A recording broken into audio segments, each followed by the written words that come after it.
안녕하십니까. 2023년 1월 12일 최병무의 팩트 시작하겠습니다. 이재명 민주당 대표가 10일 성남지청에서 조사를 받았죠. 그리고 나서 어제는 인천 자기 지역구에서 민생 투어를 했고요. 그 다음에 오늘은 또 신년 기자간담회를 했습니다. 대대적인 역공 뭐 이런 모드로 보입니다. 오늘 기자회견에서는 강도가 한층 높아졌습니다. 일방적이고 폭력적인 국정을 정상화시켜야 한다 이렇게 주장을 하고 야당 말살 책동을 중단하라고 요구를 하고요.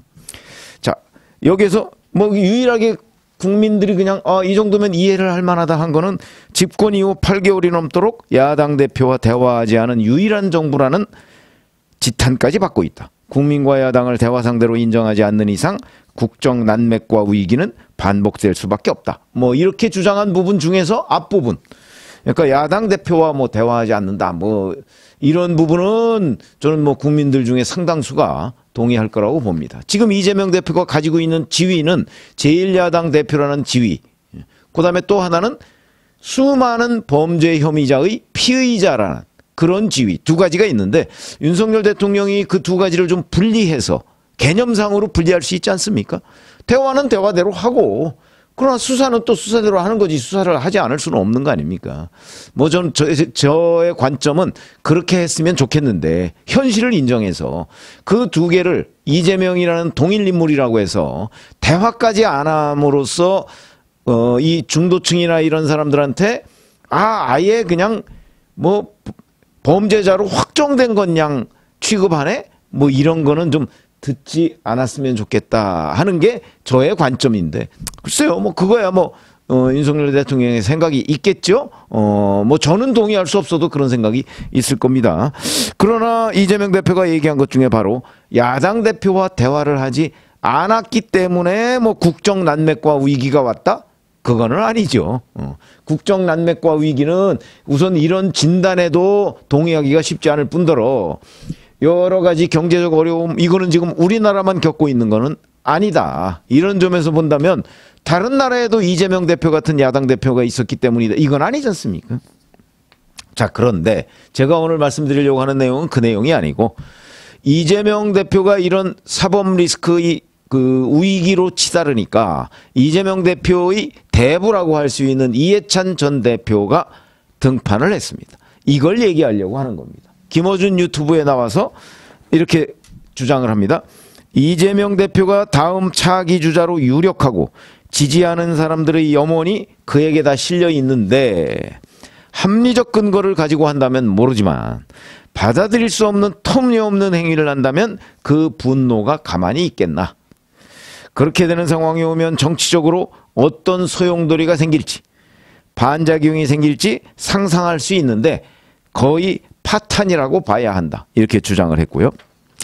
검찰이 구속영장을 청구했다가 기각이 되면 망신이다. 국회가 체포동의안 처리를 막아주면 면피되는 것이다. 그걸 유도하기 위해서라면 모르겠지만 사안 자체로 보면 영장 청구는 어려운 일이다. 또 이렇게 주장을 했고 윤석열 대통령 취임 뒤 6개월 동안 지켜보니까 거의 선무당과 정치 신호등을 볼 줄 모르는 정치 생맹들의 카르텔이다. 또 이렇게까지 주장을 했습니다. 그러면 이해찬 전 대표의 주장이 과연 합당한 주장이냐? 제가 그걸 말씀드리려고 합니다. 첫 번째, 합리적 근거 없는 이재명 수사다? 자, 이게 이제 성남FC 문제와 관련한 제3자 뇌물죄 제가 사실 여러 번 설명을 해드렸습니다만 이거는 정찬민 현 국민의힘 의원 전 용인시장의 제3자 뇌물죄 여기에서 정찬민을 이재명으로만 바꾸면 완벽하게 똑같은 것이다.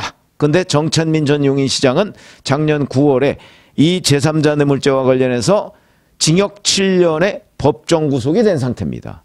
그리고 최초에 제3자 뇌물죄로 구속됐다가 보석됐다가 1심 선고 때 법정 구속된 상황입니다. 합리적 근거가 없으면 이 사람이 그렇게 됐겠습니까? 이거와 똑같은 것이 바로 이재명 전 성남시장의 성남FC 후원금 의혹이다. 이렇게 말씀을 드릴 수가 있겠고 이남기 전 공정거래위원장도 제3자 뇌물죄로 구속된 적이 있습니다. 이거는 또 뭐냐면 본인이 다니는 절 있었는데 이 절에 SK한테 시주를 하라고 합니다. 그래서 10억 원을 시주하라고 합니다. 이 제3자 뇌물죄로 이남기 전 공정거래위원장이 구속된 적이 있습니다. 제3자 뇌물죄로 구속된 사례들이 이렇게 많죠. 법원이 다 영장을 발부했고요. 자, 그러면 지금 이재명 대표의 제3자 뇌물죄 혐의가 합리적인 근거가 없는 게 아니고 사례도 많고 합리적인 근거, 증거도 많고 여러 가지 관련해서 뭐 다 이와 유사한 사람들은 다 구속이 되고 뭐 이런 적이 있습니다. 당연히 합리적인 근거가 있는 것이죠. 그 다음에 또 하나. 구속되는 상황이 오면 거의 파탄이다. 이렇게 이해찬 전 대표가 얘기를 했는데 지금 이재명 전 대표 물론 구속이 안 됩니다. 왜냐하면 국회에서 방탄을 하기 때문에 구속이 안 됩니다. 뭐 여러 유튜버들이 이재명 구속 뭐 묘수가 어디 있습니까? 구속 안 됩니다. 그게 팩트입니다. 물론 민주당이 반성을 해가지고 어느 날 갑자기 이재명 대표 보니까 이거는 문제가 심각하네요. 그래서 민주당 의원들이 찬성해주면 구속이 되죠. 그런데 지금 민주당 분위기 보세요. 찬성해줄 것 같습니까? 안 하죠. 구속 안 됩니다. 뭐 이것저것 다른 거랑 엮어서 또 여러 가지 객관적인 사실을 들이밀어도 구속이 안 됩니다. 민주당 사람들, 민주당 국회의원들의 눈에는 이게 구속사안이 아니라고 다 얘기를 하고 있지 않습니까? 이해찬 전 대표를 포함해서 박홍근 원내대표도 구속사안이 아니라고 얘기를 하고 있는 판인데 어떻게 구속이 되겠습니까? 그러나 어찌됐든 간에 구속 상황이 오면 거의 파탄이다? 역사적으로 한국 그 정치사에서 보면 이런 파탄 지경에 거의 이르렀을 때 정무적 판단을 했던 경우가 있습니다. 예를 들어서 이런 겁니다. 1997년에 10월이죠. 대선 2달을 앞두고서 청와대의 배재욱 비서관하고 강삼재 당시 그 신한국당 사무총장하고 이회창 후보의 당선을 위해서 DJ 비자금을 폭로한 적이 있습니다. 그러면서 수사를 촉구한 적이 있죠. 그 후에 어떻게 됐죠? 김영삼 대통령이 김태정 당시 검찰총장을 불러서 수사하지 마라 이렇게 얘기했습니다. 그러면서 그때 얘기했던 게 이거 건드리면 폭동난다 이렇게 얘기를 했거든요. 김영삼 대통령이 정무적 판단을 통해서 수사를 막은 겁니다. 그러면 우리 역사에 대한 가정은 없다. 우리 흔히 그렇게 얘기를 하죠. 만약에 1997년 대선 2달 남겨놓고 DJ를 검찰이 수사했다고 비자금 사건으로 이 비자금 의혹은 저는 사실인 것으로 보입니다. 그런데 사실이라고 해서 이걸 수사했다고 하면 정말 김영삼 대통령의 판단대로 폭동이 났을까요? 누구도 장담할 수는 없지만 그때는 파탄이 났을 거로 충분히 저는 그때 기자를 했습니다. 제가 신한국당 출입할 때인데 저는 그런 판단을 합니다. 가능성이 굉장히 높았습니다. 왜냐? 그때는 DJ가 가장 집권에 가까웠을 때입니다. 그 1997년이. 실제 집권도 했고요. 그랬는데 청와대가 개입된 청와대와 여당이 짜고 DJ 비자금을 조사해서 수사를 시켰다? 그게 과연 그때 이제 DJ의 주요 지지 기반인 호남에서 그냥 넘어갈 수가 있었을까요? 물론 역사에 대한 가정입니다. 그거를 김영삼 대통령이 막았죠. 이때는 거의 파탄이다 하는 판단이 저는 옳았다고 봅니다. 또 하나 2016년 11월 달에 박근혜 대통령 국정농단 사건이 있었습니다. 최서원 씨, 최순실 씨 국정농단 사건이죠. 자, 이때 만약에 검찰이 수사를 안 하고 미뤘다면 어떤 일이 벌어졌을까? 이때 박근혜 대통령의 국정운영 지지율이 가장 많이 떨어졌을 때가 4%였습니다. 4%. 그러면 이때 만약에 지금은 뭐 다 끝난 뒤니까 사람들이 참 편하게 얘기하지만 살벌했습니다. 그때 촛불 집회 때. 국정운영 지지율이 4%밖에 안 되는데 그 수사를 안 하고 넘어갔다. 이명박 정부가. 아니 그러니까 박근혜 정부죠. 그때는. 현직 대통령이라고 해서 그 수사를 안 하고 넘어갔다. 어떻게 됐을까요?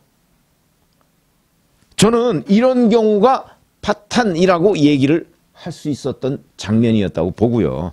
지금 이재명 대표 지지, 이재명 대표에 대한 사법 리스크 덮고 가야 된다. 수사하지 말아야 된다. 여론조사상으로 보면 한 32, 3% 정도 나오는 거로 돼 있고요. 수사해야 한다가 50, 한 6, 7% 나오는 거로 돼 있습니다.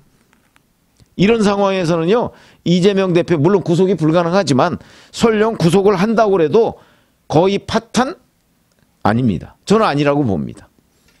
그렇기 때문에 이해찬 전 대표가 이렇게 얘기하는 건 정파적 주장에 불과하다. 이렇게 보고요. 자, 그 다음에 이해찬 전 대표가 또 이게 영장 청구 사안이 아니라고 했습니다. 그건 아까 제가 말씀드렸듯이 정찬민 현 국민의힘 의원, 전 용인시장, 이남기 전 공정거래위원장 다 구속영장 청구해서요. 법원이 영장을 발부했습니다. 왜 구속영장 청구 사안이 아닙니까? 청구해서 해서 발부가 안 됐다면 모르겠는데 다 발부됐습니다. 제3자 뇌물죄로. 그러니까 이건 이해찬 전 대표가 또 하나의 정파적 주장을 하는 것이고 어찌 보면 구속영장 청구 사유가 뭔지도 제대로 모르는 주장이다. 무지의 소치다. 저는 그렇게 봅니다. 정치 생명들의 카르텔이다 이렇게 주장을 했는데 글쎄요. 정치 생명들이라면 지금 윤석열 대통령을 포함한 이제 국민의힘 어떤 지도부 뭐 이런 사람들을 본인이 보기엔 정치 생명이라고 얘기하는 모양인데 자 그럼 그런 정치 생명들한테 이해찬 전 대표가 후원하는 이재명 후보는 왜 졌죠? 그걸 어떻게 설명해야 되겠습니까? 정치 생명한테도 진 사람들이 지금 이쪽을 가리켜가면서 뭐 그 카르텔이 어쩌고 얘기를 할 수가 있는 겁니까? 제가 보기에는 이해찬 전 대표의 등판, 물론 이재명 대표가 현재 위기다라고 생각해서 본인이 구원투수역을 자임했는지는 모르겠으나 객관적 팩트에 근거하지 않은 일방적 옹호에 동의할 국민들은 별로 없을 것이다. 저는 이렇게 보고요.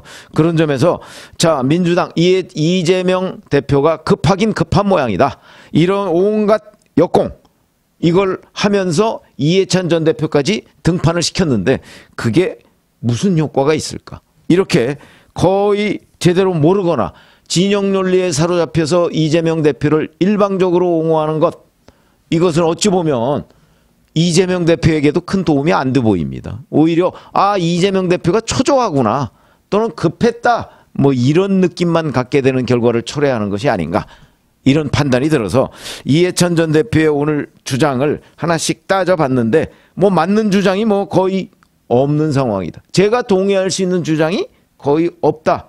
이렇게 본다면 그렇다면 뭐 제가 뭐 무슨 뭐 국민의힘 진영 논리에 늘 갇혀 있는 사람도 아니고 그렇다면 객관적이고 중도적인 사람들의 동의를 제대로 못 받을 것이다. 이렇게 판단이 돼서 말씀을 드렸습니다. 고맙습니다.